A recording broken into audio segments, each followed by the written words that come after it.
जय श्री कृष्ण भक्तों। आज हम इस वीडियो में हम आपको पवन सुत हनुमान जी के कुछ ऐसे मंत्र बताने जा रहे हैं जिसके जाप से आपके जीवन में आने वाली सभी बाधाएं दूर हो सकती हैं। प्रिय भक्तों, अगर आप हमारी वीडियो में नए हैं तो हमारे चैनल ज्ञान सागर को सब्सक्राइब करें और वीडियो दोस्तों के साथ भी शेयर करें। तो आइए, वह कौन सा मंत्र है जिसके शरण मात्र से ही आपकी सभी बाधाएं दूर हो सकती हैं। राम भक्त हनुमान को संकट मोचन के नाम से भी जाना जाता है। ऐसी मान्यता है कि इनकी पूजा अर्चना करने से, मंगलवार का व्रत रखने से सारी परेशानियां दूर हो सकती हैं। ये अपने भक्तों के सारे कष्ट हल लेते हैं। यही कारण है कि मंगल और शनिवार के दिन हनुमान मंदिर में भक्तों की लंबी कतारें बजरंग बली के दर्शन के लिए लगती हैं। प्रिय श्रोतागणों, हनुमान जी जल्द ही प्रसन्न होने वाले देवताओं में से एक हैं और इसके लिए कुछ चमत्कारी मंत्र हैं। इन मंत्रों की सही विधि जानकर आप इनका जाप करें, जिससे हनुमान जी प्रसन्न होकर आप पर कृपा बरसाएंगे। यह मंत्र इतना पावरफुल है, यह मंत्र इतना शक्तिशाली है।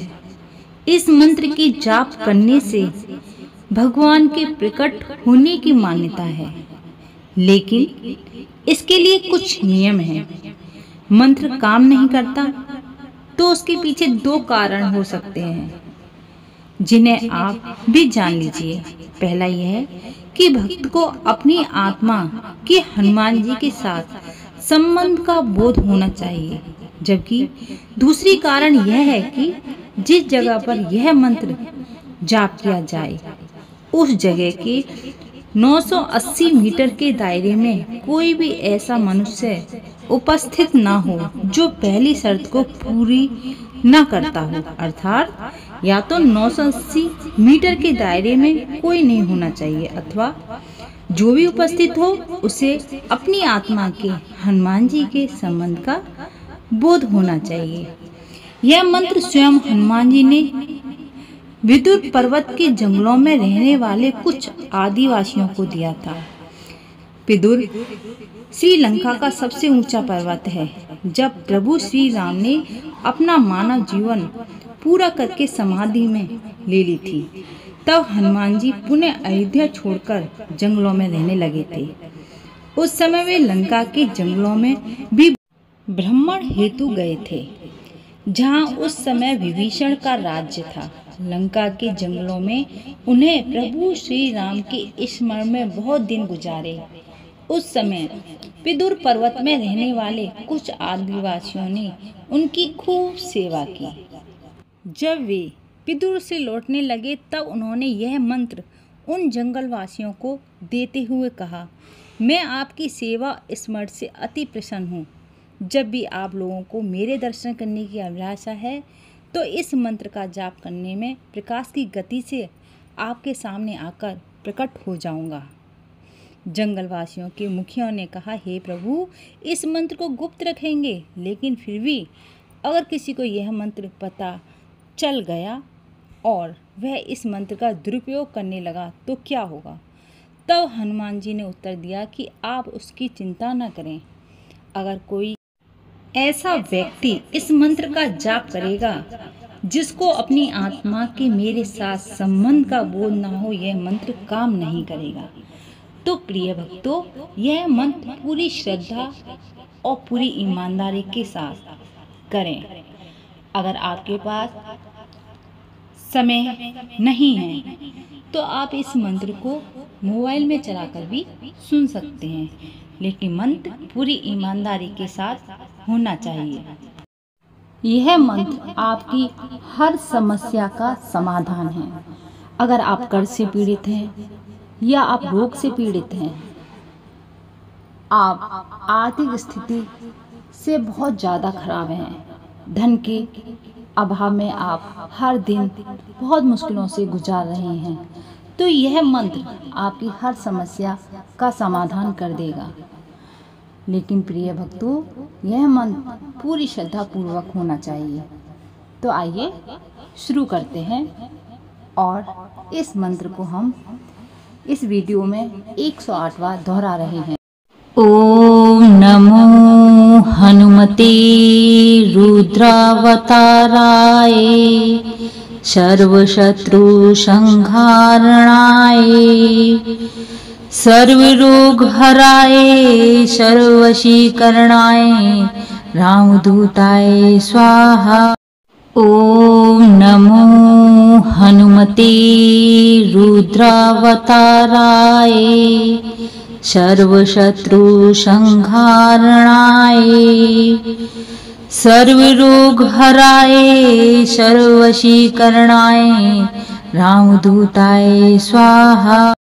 ओम नमो हनुमते रुद्रावताराय सर्वशत्रु संहारणाय सर्वरोग हराय सर्ववशीकरणाय रामदूताय स्वाहा। ओम नमो हनुमते रुद्रावताराय सर्वशत्रु संहारणाय सर्वरोग हराय सर्ववशीकरणाय रामदूताय स्वाहा। ओम नमो हनुमते रुद्रावताराय सर्वशत्रु संहारणाय सर्वरोग हराय सर्ववशीकरणाय रामदूताय स्वाहा। ओम नमो हनुमते रुद्रावताराय सर्वशत्रु संहारणाय सर्वरोग हराय सर्ववशीकरणाय रामदूताय स्वाहा। ओम नमो हनुमते रुद्रावताराय सर्वशत्रु संहारणाय सर्वरोग हराय सर्ववशीकरणाय रामदूताय स्वाहा। ओम नमो हनुमते रुद्रावताराय सर्वशत्रु संहारणाय सर्वरोग हराय सर्ववशीकरणाय रामदूताय स्वाहा। ओम नमो हनुमते रुद्रावताराय सर्वशत्रु संहारणाय सर्वरोग हराय सर्ववशीकरणाय रामदूताय स्वाहा। ओम नमो हनुमते रुद्रावताराय सर्वशत्रु संहारणाय सर्वरोग हराय सर्ववशीकरणाय रामदूताय स्वाहा। ओम नमो हनुमते रुद्रावताराय सर्वशत्रु संहारणाय सर्वरोग हराय सर्ववशीकरणाय रामदूताय स्वाहा। ओम नमो हनुमते रुद्रावताराय सर्वशत्रु संहारणाय सर्वरोग हराय सर्ववशीकरणाय रामदूताय स्वाहा। ओम नमो हनुमते रुद्रावताराय सर्वशत्रु संहारणाय सर्वरोग हराय सर्ववशीकरणाय रामदूताय स्वाहा। ओम नमो हनुमते रुद्रावताराय सर्वशत्रु संहारणाय सर्वरोग हराय सर्ववशीकरणाय रामदूताय स्वाहा। ओम नमो हनुमते रुद्रावताराय सर्वशत्रु संहारणाय सर्वरोग हराय सर्ववशीकरणाय रामदूताय स्वाहा। ओम नमो हनुमते रुद्रावताराय सर्वशत्रु संहारणाय सर्वरोग हराय सर्ववशीकरणाय रामदूताय स्वाहा। ओम नमो हनुमते रुद्रावताराय सर्वशत्रु संहारणाय सर्वरोग हराय सर्ववशीकरणाय रामदूताय स्वाहा। ओम नमो हनुमते रुद्रावताराय सर्वशत्रु संहारणाय सर्वरोग हराय सर्ववशीकरणाय रामदूताय स्वाहा। ओम नमो हनुमते रुद्रावताराय सर्वशत्रु संहारणाय सर्वरोग हराय सर्ववशीकरणाय रामदूताय स्वाहा। ओम नमो हनुमते रुद्रावताराय सर्वशत्रु संहारणाय सर्वरोग हराय सर्ववशीकरणाय रामदूताय स्वाहा। ओम नमो हनुमते रुद्रावताराय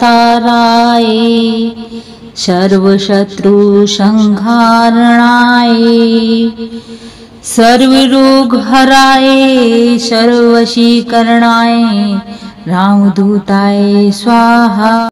ओम नमो हनुमते रुद्रावताराय सर्वशत्रु संहारणाय सर्वरोग हराय सर्ववशीकरणाय रामदूताय स्वाहा। ओम नमो हनुमते रुद्रावताराय सर्वशत्रु संहारणाय सर्वरोग हराय सर्ववशीकरणाय रामदूताय स्वाहा। ओम नमो हनुमते रुद्रावताराय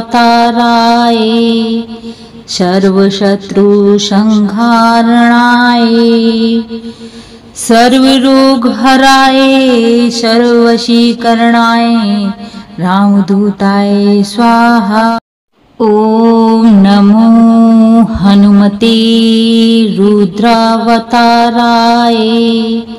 सर्वशत्रु संहारणाय सर्वरोग हराय सर्ववशीकरणाय रामदूताय स्वाहा।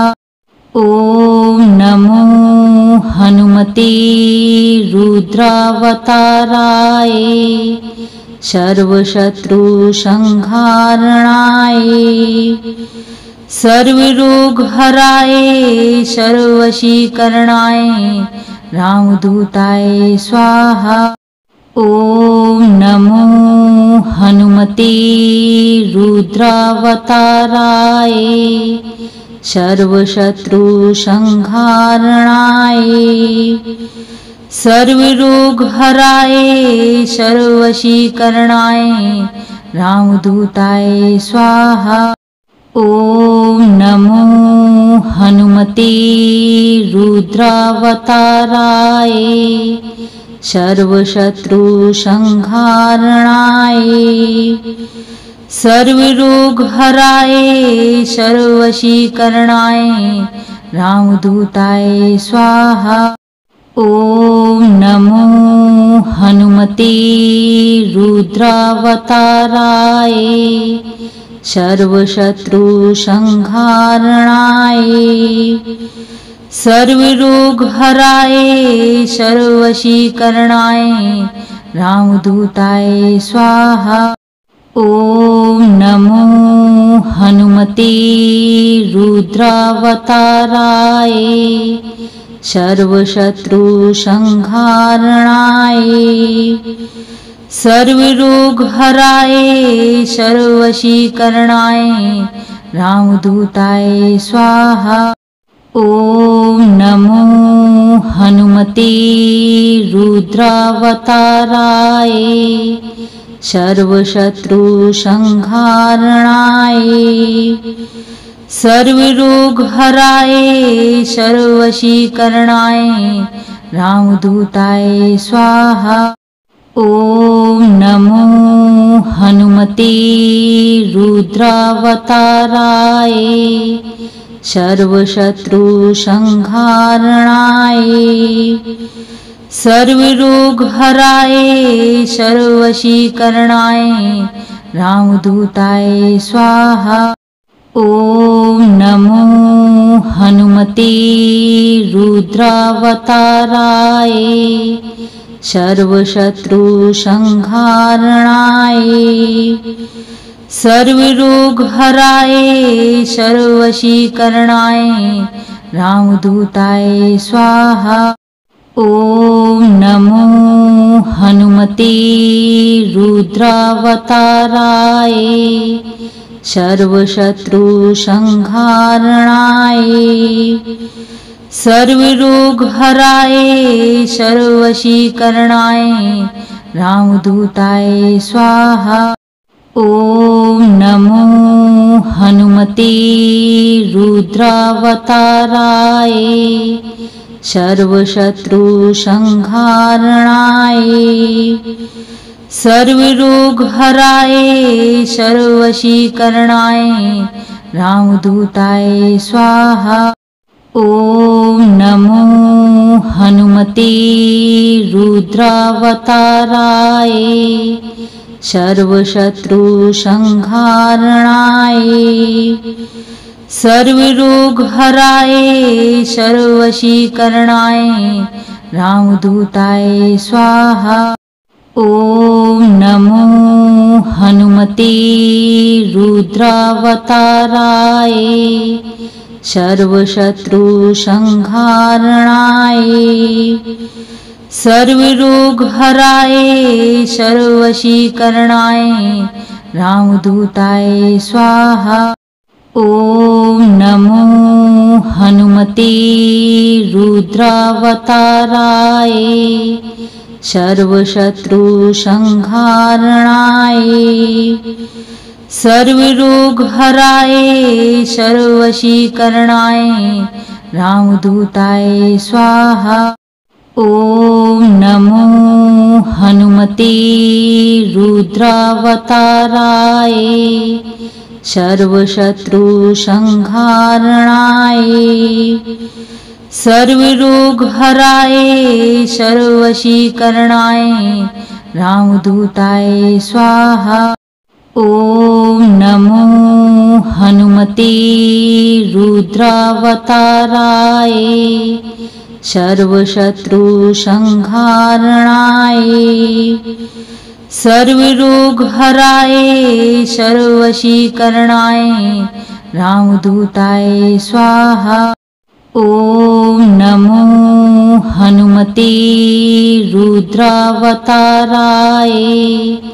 सर्वशत्रु संहारणाय सर्वरोग हराए सर्ववशीकरणाय रामदूताय स्वाहा। ओम नमो हनुमते रुद्रावताराय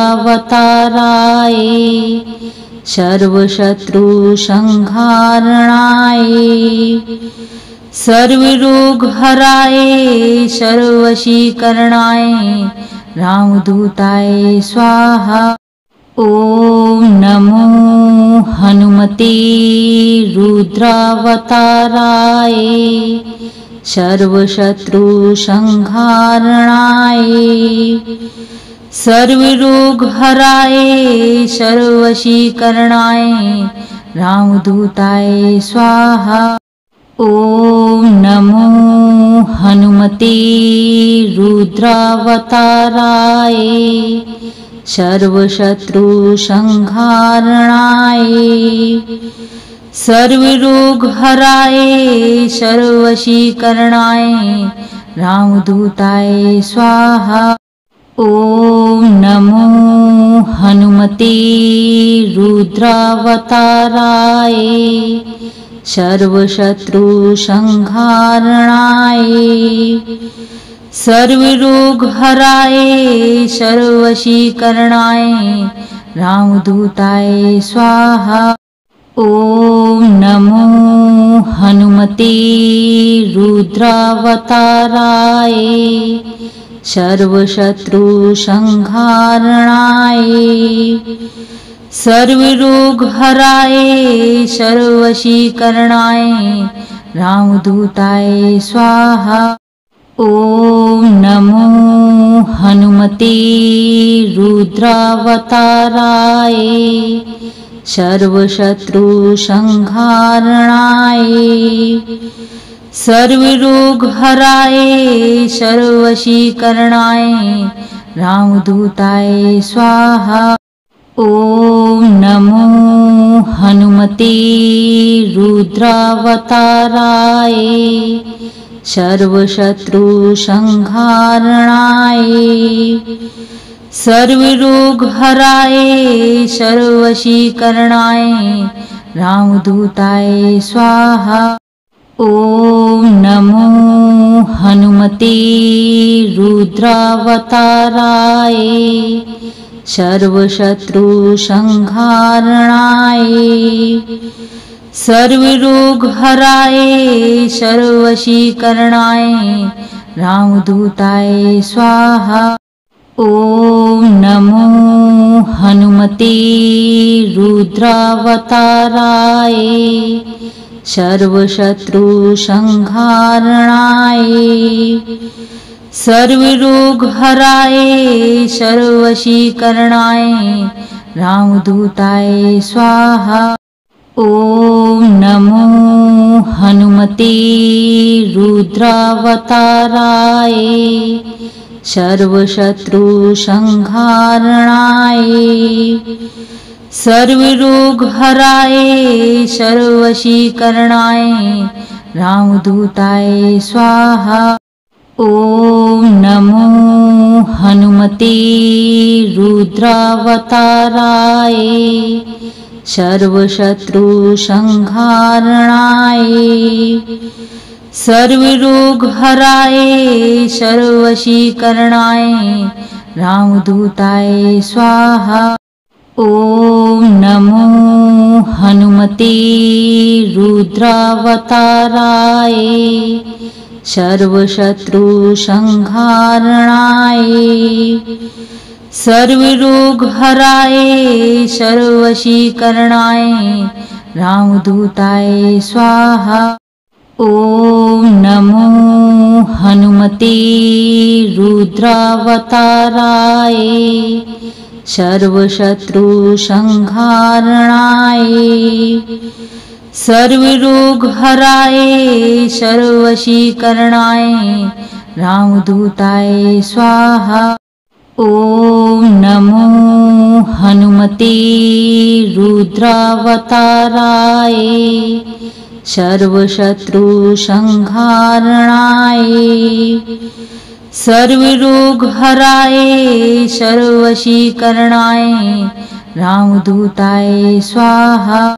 ओम नमो हनुमते रुद्रावताराय सर्वशत्रु संहारणाय सर्वरोगहराय सर्ववशीकरणाय रामदूताय स्वाहा। ओम नमो हनुमते हनुमते रुद्रावताराय सर्वशत्रु संहारणाय सर्वरोग हराय सर्ववशीकरणाय रामदूताय स्वाहा। ओम नमो हनुमते रुद्रावताराय सर्वशत्रु संहारणाय सर्वरोग हराय सर्ववशीकरणाय रामदूताय स्वाहा। ओम नमो हनुमते रुद्रावताराय सर्वशत्रु संहारणाय सर्वरोग हराय सर्ववशीकरणाय रामदूताय स्वाहा। ओम नमो हनुमते रुद्रावताराय सर्वशत्रु संहारणाय सर्वरोग हराय सर्ववशीकरणाय रामदूताय स्वाहा। ओम नमो हनुमते रुद्रावताराय सर्वशत्रु संहारणाय सर्वरोग हराय सर्ववशीकरणाय रामदूताय स्वाहा। ओम नमो हनुमते रुद्रावताराय सर्वशत्रु संहारणाय सर्वरोग हराय सर्ववशीकरणाय रामदूताय स्वाहा। ओम नमो हनुमते रुद्रावताराय सर्वशत्रु संहारणाय सर्वरोग हराय सर्ववशीकरणाय रामदूताय स्वाहा। ओम नमो हनुमते रुद्रावताराय सर्वशत्रु संहारणाय सर्वरोग हराय सर्ववशीकरणाय रामदूताय स्वाहा। ओम नमो हनुमते रुद्रावताराय सर्वशत्रु संहारणाय सर्वरोग हराय सर्ववशीकरणाय रामदूताय स्वाहा। ओम नमो हनुमते रुद्रावताराय सर्वशत्रु संहारणाय सर्वरोग हराय सर्ववशीकरणाय रामदूताय स्वाहा। ओम नमो हनुमते रुद्रावताराय सर्वशत्रु संहारणाय सर्वरोग हराय सर्ववशीकरणाय रामदूताय स्वाहा। ओम नमो हनुमते रुद्रावताराय सर्वशत्रु संहारणाय सर्वरोग हराय सर्ववशीकरणाय रामदूताय स्वाहा। ओम नमो हनुमते रुद्रावताराय सर्वशत्रु संहारणाय सर्वरोग हराय सर्ववशीकरणाय रामदूताय स्वाहा। ओम नमो हनुमते रुद्रावताराय सर्वशत्रु संहारणाय सर्वरोग हराय सर्ववशीकरणाय रामदूताय स्वाहा। ओम नमो हनुमते रुद्रावताराय सर्वशत्रुसंहारणाय सर्वरोगहराय सर्ववशीकरणाय रामदूताय स्वाहा। ओम नमो हनुमते रुद्रावताराय सर्वशत्रुसंहारणाय सर्वरोगहराय सर्ववशीकरणाय रामदूताय स्वाहा। ओम नमो हनुमते रुद्रावताराय सर्वशत्रुसंहारणाय सर्वरोगहराय सर्ववशीकरणाय रामदूताय स्वाहा।